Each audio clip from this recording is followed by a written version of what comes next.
God. Going too fast. I'm taking 3. I'm going for the St. Louis now.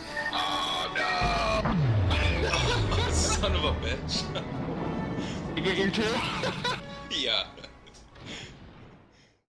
Welcome back to the channel, everyone. Thotgor here, of course, and today we are going to take a look at another replay, this time submitted by Bad Panda, and you'll notice Panda is in a division with Sabim, so we know this is going to be a fairly quick game, but it's also going to show, Haven off a little, because I have heard a lot of gripes about this map, and some of them are very warranted. Before we get too far in, though, I do want to give a shout out to Shadow Wolf 2115. This is because Shadow Wolf submitted a replay in the Grad, I think it's called, or Grada or something, the tier 6 German destroyer, and I was actually going to put up that episode today, that video today, but unfortunately I didn't record it in time, and there was a micro patch in ships yesterday apparently, and because of that it made the replay all wonky. I tried just to go with it because I wanted it to go, but it eventually just crapped out and stopped, so yeah, couldn't do it. I apologize, but do continue to send in the replays, and thank you to everyone who has sent in replays.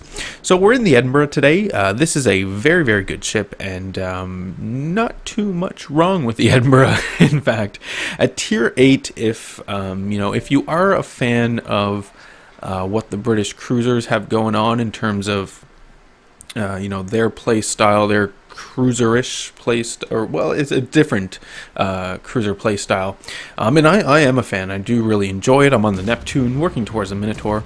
I've heard some conflicting things about the Minotaur, but I'm still going to go and get it, whatever.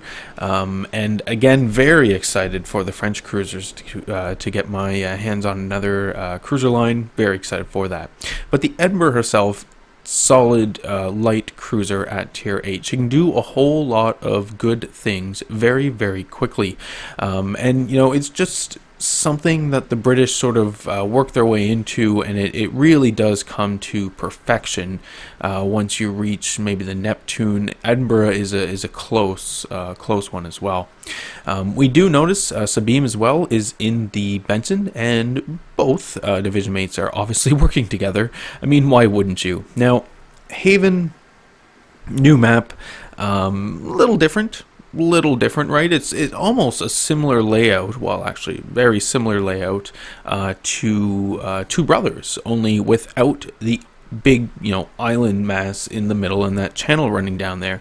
You actually now have the option of going into the middle, and it really does mess some people up and a lot of teams on this map. And in fact, if we look at the mini map, I guess before I start criticizing how this game is being played by some of the teammates, I should point out, in full disclosure, that I don't think that I fully know how to 100% play this map yet. So take my criticism with that knowledge and that sort of grain of salt, I guess. But I'm sort of looking at the mini-map and thinking to myself, well, look at the allies, right? This is typical, and I see it a lot on this map, is it just sort of stay in and around the base, and it makes the map and this battle more difficult to play, because then suddenly it becomes the job of very few allies on your team to actually make that brave push and survive and try and start capping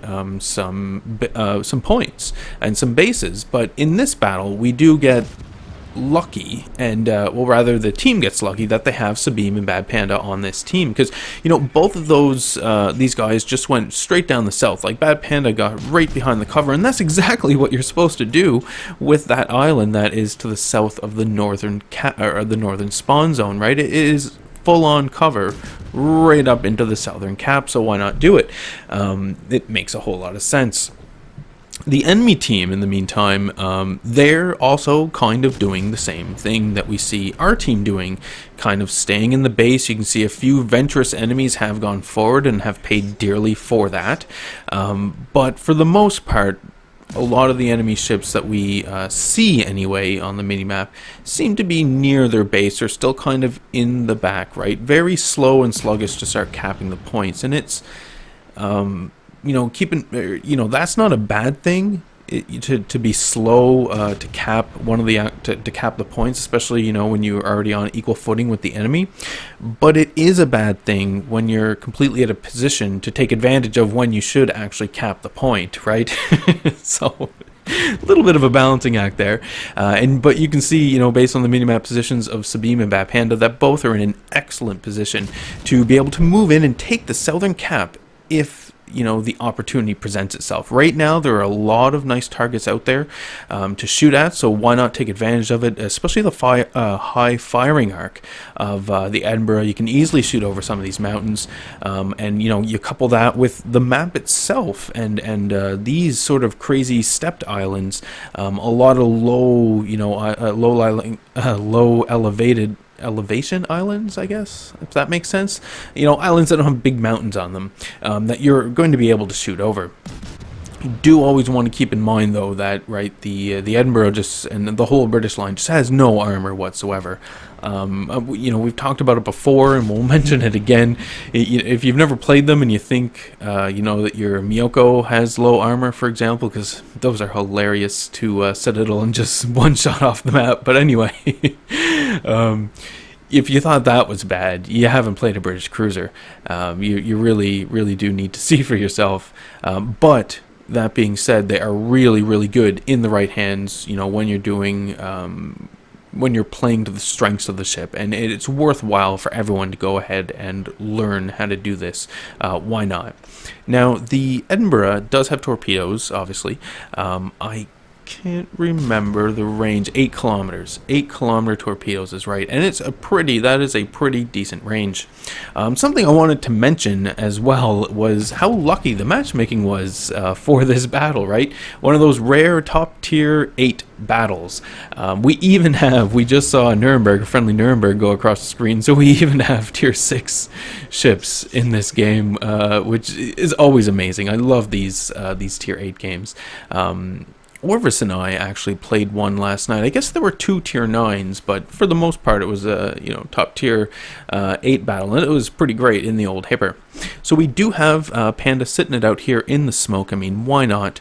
While it's available, may as well take advantage of it, and still, right, fairly slow to cap the point, because remember, you don't want to kill yourself to cap the point. And if you look at the mini-map, you can see our allies are already capping or attempting to cap that point up there. So that point up there isn't gaining anyone any points, and the one down here isn't either. So it is a pretty good situation that they find themselves in. And again, being in a British cruiser, where Panda's really making use of cover for obvious reasons, and it still affords him the opportunity of going into that cap zone, the B cap zone, and take it once it's safe to do so, or safe-ish to do so. I mean, you can see we have a Leander there off in the distance, and not really too concerned with the Leander, to be honest.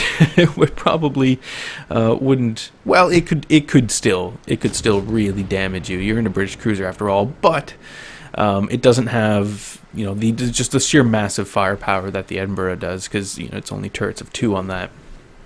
Smoke is dissipated. Taking a look at the minimap, looking at some of our enemies that we have around, it doesn't look like we have too many enemies to be concerned with over here in the B cap. So now is an excellent time to push into B and start taking this zone. You can see over there at C, our allies still do, are still capping it at the very least. Well, no longer. The enemies just started gaining points from that.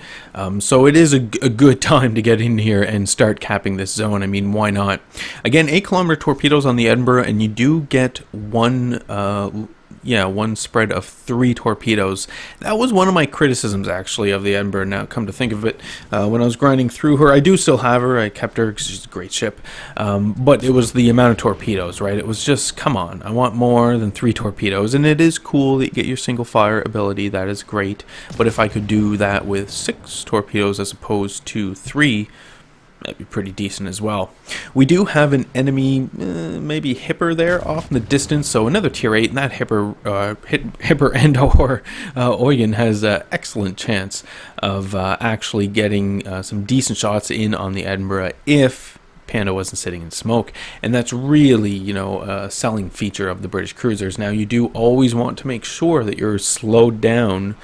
Usually, like 15 knots is by the time that I start pressing my smoke button to slow down, because otherwise you're just going to sail through it and you will die doing that. It took me many tries in my Leander to get that down straight.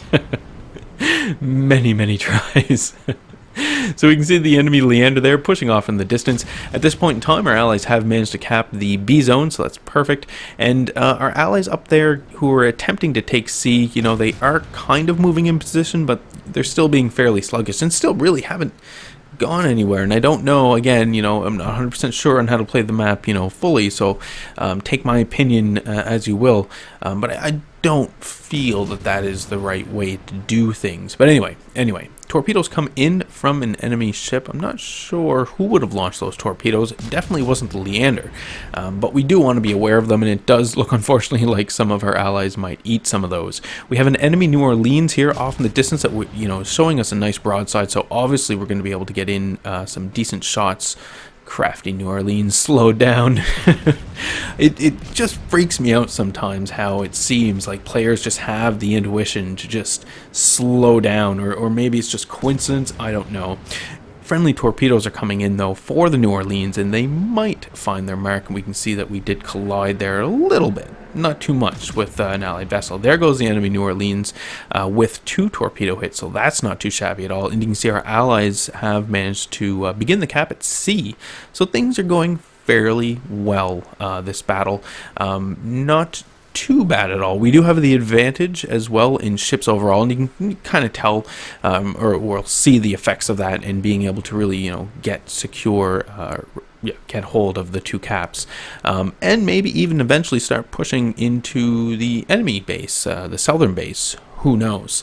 So the cap at C is just about capped, so now we do have a definite advantage over the enemies here, and it's time to set sail for the enemy zone. And when Panda sent the replay, he mentioned it almost seemed too easy, and you know, I credit that to the fact that, well, it's Panda and Sabine together. I mean, obviously it's going to be amazing, but also just the play there at the beginning. I think it is really important if you are in that northern cap zone, or if you are in that northern spawn, to push to the south using that island as cover as you're pushing down to the south. Right, you're going to have the island on your port side of your ship pushing down to the south, and it just makes sense. You're then right outside of B, excellent position to get in there and start capping it, or as we saw Panda do and utilize, you know, the British cruiser here, just kind of stay in position, use your smoke and the cover that you have to dish out some damage to some of the enemies, and then move in and cap that point when it's maybe a little more appropriate, a little more safe. You never know. It could work out fairly well for you. So we're going to launch off some precaution torpedoes, you know, just seeing there could be some enemies. There we go. We are spotted, and we do have the enemy Leander to still deal with. Although, unfortunately for the Leander is very close to us. So we do put some salvos into him, get 2 citadels, and then get what is that? Maybe a 3rd citadel for the kill. Leander didn't have a whole lot to say going on there. No surprise anyway. Where is Sabine's bringing up the rear with the Benson, obviously, and we're just going to move into the enemy base and start capping this out.